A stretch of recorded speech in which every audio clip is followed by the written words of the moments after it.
rin may bumili. Ayan. Bumili siya ng Rookberg chocolate brown. So ayan, may mga subscriber pala ako na nag-aabang na ng mga uploads ko sa mga dito sa aking channel. Nakatabakan naman ng puso. Ayan, may isang pinaka-latest, may isang shoutout sa iyo, Boss Richard. Napadaan dito, ayun, binigyan ko ng pintura. As compliment. Kasi siya nag-remind sabi niya, boss, wala ka ng wala ka ng upload. O talaga, subscriber pala kita.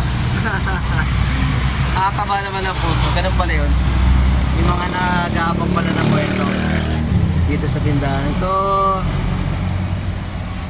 medyo matagal ako nagpahinga. Siguro more than naman o 2 months, ganun. Ganun ba yun? Parang mga ganun yata. Nagpahinga sa video. So ngayon, since meron na ako nito, mag-try ko na mag-upload ulit. Then pag dumating yung credit card ko, nag-apply na ako ng credit card.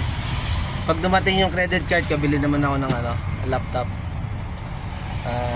Para mag-continue na at saka ma-upgrade, mas okay pa yung editing ng video ko. So try ko din mag-attach ng person na mag-handle ng aking wala pa dito.